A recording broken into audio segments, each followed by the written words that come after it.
The studio air inside The Love with Kelly and Mark set usually carried a specific frequency, a hum of light-hearted energy, punctuated by the rhythmic applause of tourists and fans who had lined up since dawn. It was a space designed for comfort, a pastel-colored sanctuary where celebrities came to sip coffee, share harmless anecdotes about filming on location, and promote their latest projects with a practiced, easy charm. But today, the frequency was wrong. It wasn't the warm buzz of morning television. It was the high-pitched whine of a wire being pulled until it was ready to snap. Jason Momoa sat on the high-backed guest chair, his massive frame seeming to swallow the furniture. He was dressed in his signature bohemian rugged style, linen layers and heavy jewelry, but the relaxed aesthetic was betrayed by his body language. His legs were crossed tightly, his boot tapping a silent, agitated rhythm against the floor. He wasn't looking at the camera, and he certainly wasn't looking at the audience. His dark eyes were fixed on Kelly Ripa with an intensity that felt less like engagement and more like a challenge. Kelly, a veteran of the format who had navigated everything from divas to disasters over her decades on air, sat with her back ramrod straight. Her famous smile was in place, but the corners were tight, lacking the genuine crinkle that usually accompanied her morning banter. Beside her, Mark Consuelos shifted in his seat, his hands clasped firmly in his lap, his eyes darting between his wife and their guest like a referee waiting for the first punch to be thrown.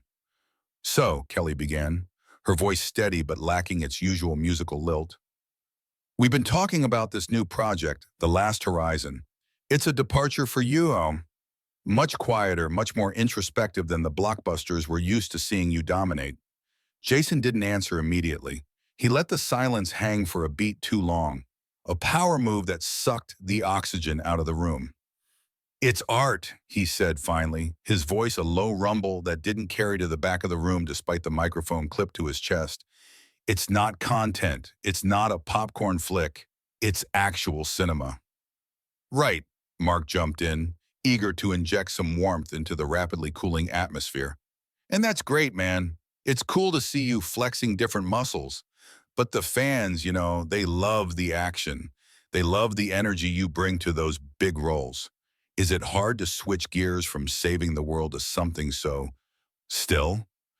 Jason slowly turned his head toward Mark, his expression unreadable. "It's not hard to switch gears when you're tired of the machine, Mark. The action stuff, that's for the studios.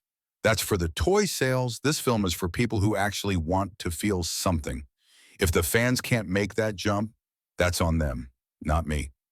A ripple of unease moved through the audience. This wasn't the script. The audience was used to stars expressing gratitude for their fan base, not dismissing them as consumers of toys. Mark blinked, his smile faltering, for a fraction of a second before he nodded, retreating slightly. Kelly didn't retreat. She leaned forward, resting her elbows on her knees, her demeanor shifting from hostess to journalist. "That's an interesting distinction to make, Jason. You're separating the work that made you a global icon from the work you consider art. But isn't it the success of those blockbusters that allows you to make these smaller personal films? Do you feel a sense of gratitude for that platform?" Jason's eyes narrowed. "Gratitude?" He repeated the word as if tasting something spoiled. "I worked for every inch of that platform, Kelly. Nobody handed me anything. I did the work. I sold the toys. I played the game. I don't owe the machine any gratitude for using me to print money." "I don't think anyone is suggesting you didn't work for it," Kelly countered, her tone soft but the steel beginning to show underneath. "But there is a symbiotic relationship there, isn't there? The audience supports the blockbusters, which gives you the leverage to do the passion projects. Dismissing one seems to devalue the people who put you in this chair." "I'm in this chair because I have a movie to promote," Jason shot back, his voice rising just enough to startle the front row. "Let's be real about why we're here. This isn't a coffee date. This is a transaction. I give you the soundbite, you sell the ad space." The studio fell dead silent. The illusion of the morning show family, the idea that the guests were friends stopping by for a chat, shattered instantly. Mark let out a nervous chuckle that sounded like a cough. "Well, hey, we like to think it's a little more than a transaction. We're having a good time, right?" Jason didn't look at Mark. He kept his gaze locked on Kelly. Are we? Kelly adjusted the note cards in her hand, her movements deliberate and slow. She wasn't going to let him derail the show, but she also wasn't going to let him bully her. We tried to, she said, her voice dropping an octave, becoming serious. But let's pivot, since you brought up the idea of transactions. You've been very vocal lately about environmental causes. You've criticized the very industry you work in for its waste and its carbon footprint. And yet, this new film, the art film, partnered with a massive corporate sponsor known for some questionable environmental practices. How do you square that circle? It was a valid question, fair game for a public figure, but Jason reacted as if she had insulted his mother. He sat back, crossing his arms over his chest, physically closing himself off. That's a cheap shot, Kelly. It's not a cheap shot, Kelly replied evenly. It's a question about consistency. You ask your fans to make sacrifices for the planet. You ask them to change their lifestyles. Is it unfair to ask how you apply those same standards to your business dealings?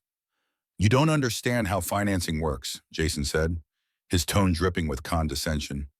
You think these movies get made on good intentions? You have to make deals with the devil sometimes to get the message out. The message of the film is what matters. The packaging, that's just politics.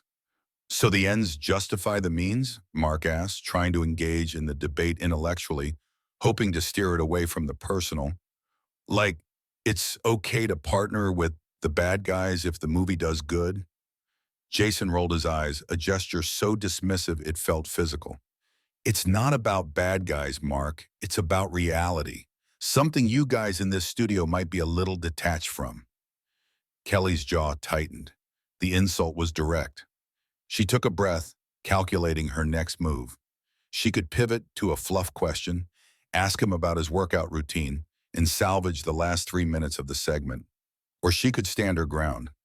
She looked at Jason at the arrogance radiating off him and made her choice. I think we're very in touch with reality, Jason, Kelly said, her voice crisp. Our reality is that we talk to millions of people every day. Real people. People who buy movie tickets. People who buy the products you endorse. And those people appreciate authenticity. When you come here and tell them that the movies they love are trash and that the questions we ask are transactions, it feels less like reality and more like entitlement. Jason uncrossed his legs and leaned forward, invading her personal space from across the small gap between their chairs. Entitlement? You're sitting in a multi-million-dollar studio asking me about hypocrisy? Look in the mirror, Kelly. You're part of the problem. You distract people. You feed them fluff so they don't have to look at the world burning. I'm out there actually trying to do something, and you're here worrying about what? My sponsors? My tone? I'm worrying about integrity, Kelly said, not leaning back, holding her ground in the face of his physical intimidation. And frankly, Jason, the way you're speaking right now says a lot more about you than it does about this show. It says I'm tired, Jason snapped. Tired of answering the same shallow questions from people who haven't read the script, haven't seen the film, and don't care about anything deeper than the headlines. I saw the film, Kelly said, her voice quiet but sharp as a razor. I watched it last night, and I had a list of questions about the cinematography, the narrative structure, the themes of isolation. But I can't ask them, because you haven't given me a single opening to treat you like an artist. You've only given me reasons to treat you like a defensive celebrity. The audience gasped. It was a soft sound, a collective intake of breath, but in the quiet studio, it sounded like a thunderclap. Mark looked at the producers off camera, his eyes wide, signaling for a commercial break, for a distraction, for anything. But the red light on the camera remained steady. They were live. There was no safety net. Jason stared at Kelly, his mouth slightly open, stunned that she had pushed back so effectively. For a moment, the mask of cool indifference slipped, revealing genuine anger. So, this is my fault? He asked, his voice low and dangerous.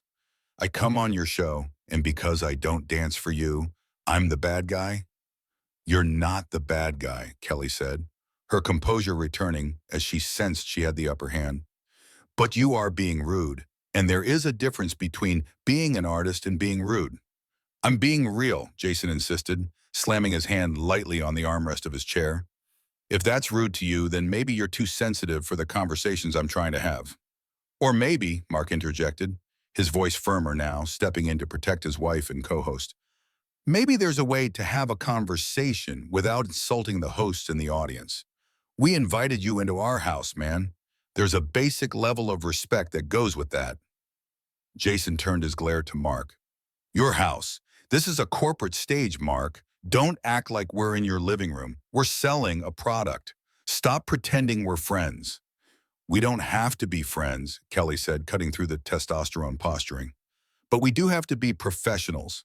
And right now, only two of us at this table are acting like professionals. Jason laughed, a harsh, humorless sound. Professional? You think reading off a teleprompter makes you a professional? I bleed for my work. I spend months away from my family. I put my soul on the screen. You sit here and gossip. Don't compare us. The line was crossed. The air in the room didn't just cool, it froze. The production crew froze. The audience stopped shifting in their seats. This was no longer an awkward interview. It was a character assassination on live television. Kelly didn't explode. She didn't raise her voice. She simply went very, very still. Her eyes, usually so expressive, became opaque. She looked at Jason Momoa not as a movie star, but as a problem that needed to be solved. Jason, she said, her voice dropping to a register that was almost conversational, which made it all the more terrifying. You seem to be under the impression that because you act in films, your labor is more valuable than anyone else's. You seem to think that because we smile on camera, we lack substance. That is a breathtakingly arrogant assumption. It's the truth, Jason said, though his voice wavered slightly. He could feel the room turning against him, the energy shifting from curiosity to hostility. It is your opinion, Kelly corrected him, and you are entitled to it. But you are not entitled to sit there and demean my career, my staff, and my audience because you're having a bad day or because you think you're above this format. I'm not having a bad day, Jason said, crossing his arms again, a defensive shield. I'm just refusing to play the game. Then why did you come? Kelly asked. It was the simple, devastating question that hung over the entire interaction. If you hate the machine, if you hate the transaction, if you think we are all beneath you, why are you here? Jason opened his mouth to speak, but stopped. He looked trapped. If he said he was there for the money, he proved her point about the transaction. If he said he was there for the art, he contradicted his behavior. He had painted himself into a corner of his own pretension. I'm here, he muttered, finally looking away, because I have a contract. Right, Kelly said, a contract. So you are doing exactly what we are doing. You are doing it. The difference is we are doing ours with grace, and you are doing yours with contempt.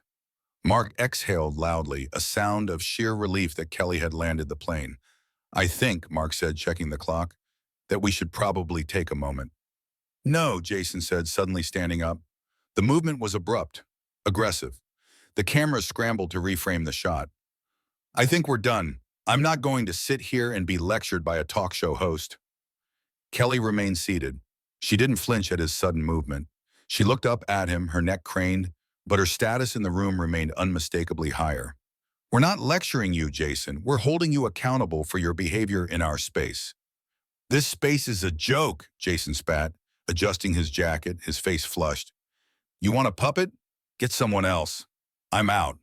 He turned to walk off the stage, expecting perhaps a chase, expecting Mark to jump up and apologize, or a producer to run out and beg him to stay. He expected the chaos that usually followed his temper. But nothing happened. Kelly didn't move. Mark didn't move. The audience didn't make a sound. They just watched him. Jason paused at the edge of the set near the wings, realizing that the dramatic exit he had planned was landing flat. He turned back, looking for a final word, a final way to assert dominance over the situation. You'll cut this, he said, pointing a finger at the cameras. You won't air this because you're scared of looking bad. Kelly turned her chair slowly to face the audience, turning her back on him completely. It was a dismissal more powerful than any shout. She looked into the camera, her face composed, serious, stripped of the morning show veneer. "We are live, Jason," she said, speaking to the lens, but addressing him. "Everything you just said, everything you just did, everyone saw it. There is no edit button for character." Jason stood there for a heartbeat longer, the realization washing over him. The red tally lights on the cameras were burning bright. He hadn't been fighting a taped segment he could bully a producer into killing. He had been fighting in real time, and he had lost. He turned and disappeared into the shadows of the backstage area. The heavy sound of a door slamming echoed faintly in the distance. On stage, the silence stretched out. It was heavy, uncomfortable, real. Mark looked at Kelly, his expression a mix of awe and exhaustion. Kelly took a deep breath, smoothing the fabric of her dress. She didn't reach for her water mug. She didn't force a fake laugh to break the tension. She respected the audience too much to pretend that what had just happened was normal. "Well," Kelly said, her voice quiet, echoing slightly in the stunned studio. "That was certainly honest." "Yeah," Mark said, rubbing the back of his neck. "It was." "I want to apologize to the audience," Kelly said, looking out at the crowd, her eyes sincere. "We always want to bring you joy and light, but sometimes life happens, and sometimes people show you who they are."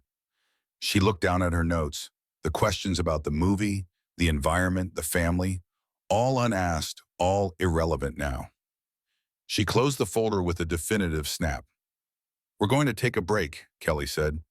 "And when we come back, we're going to reset, because this show is about connection, and we're not going to let anyone take that away from us." The camera lingered on her face as the music swelled, the cheerful, upbeat theme song sounding jarringly out of place against the raw tension that still vibrated in the room. Kelly didn't smile for the fade-out. She just looked steady, a captain who had steered the ship through a sudden, violent squall and was still standing at the helm. As the feed cut to commercial, the studio didn't erupt into chatter.